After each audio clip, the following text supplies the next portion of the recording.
ndara menika kok le sedih nek ditinggal ndara pun pewangen menika.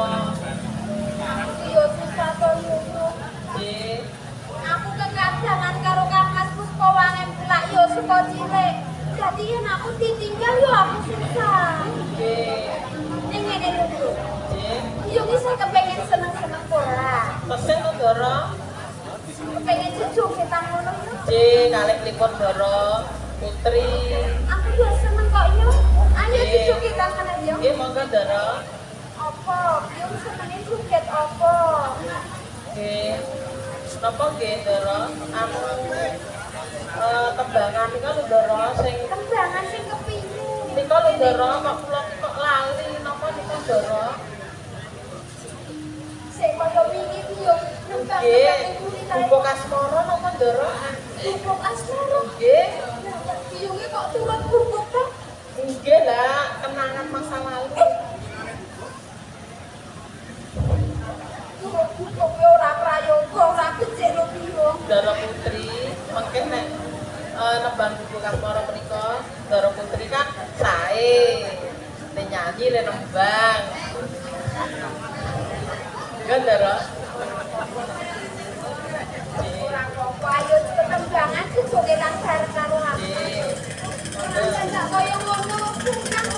Kula ki mboten saged nembang Ndara. Ndara Putri mawon, mungkin kula sik joget. Joget sing mikil lho biyung. Nggih, mungkin tak sing prigel. Monggo Bu. Kelewat aku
Doro.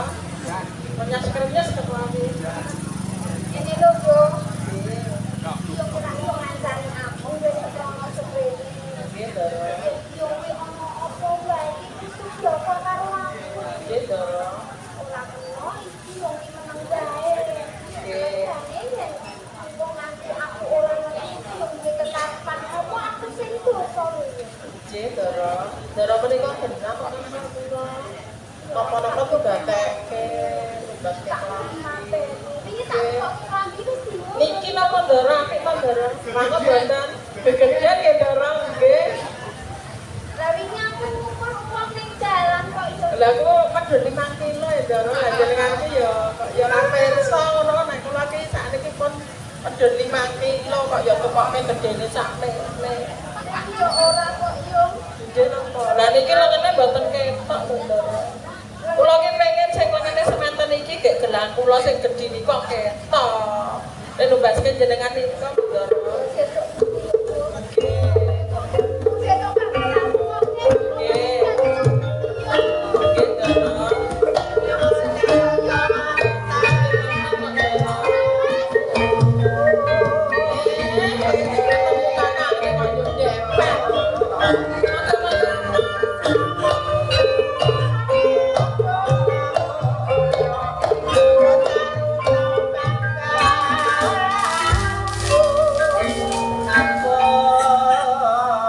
Mriki Ndara kamase akeh teko kok ya ndang didepeli Orang ini, ngono. orang Melayu loh di desa Jaya. Mas, begini aku kuatan kunci tang. Lho, lah yo kaya ngono kuwi to. Kula menika menggolo. Ramah kene. Rono Sumenka.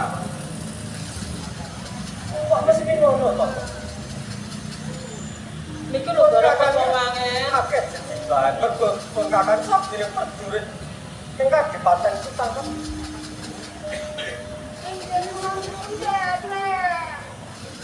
Lah wis ngono wae, ora sah. Wis gedhe ya ora mangan nderek. Mriki menggah mriki. Lho, lah kaya ngono biyung lak terus dilalekke to nek ngono. Enggak, aku sesuk ora tak mong meneh. Lah yang besar tuh. Saya nrimo wong ngomong marang sliramu. Nggih Ndara, lah Ndara Puspawangen menika lho. Nek mboten tindak wonten keputeran menika mbok WA kula ben mboten bingung. Lah yo Ndara nika lho nek ajeng sare sing disebut ping kamase terus lak yo bingung kok bingung ki. Saumpama nyebut marang aku ora apa-apa. Kedua kowe kadang kowe gak tresnani. Jendel. Kalian pun kakang sam jadi perjurit. Apa mesti ya pun kakang tindak padahal terus debat marang sirah. Buatan ajeng damel repoti penjenengan yo kakak menawi kula nderek niku kula boten nakal teng dalan. Yo nakal repot. Yo aneh-aneh. Iya, Mbak. Dalem Ndara. Terserah apa pegawean. Sampun Ndara.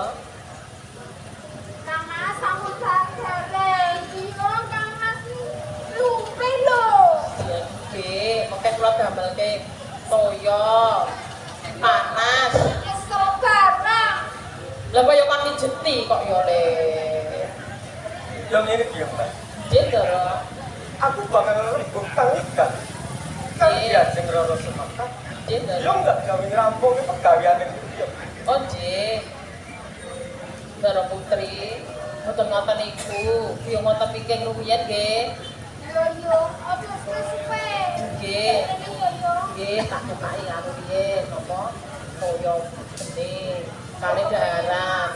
Oh nggih, mengke tak ceploke ndok biasane nggih, ro kecap. Nggih. Ngoten pikir rumiyin.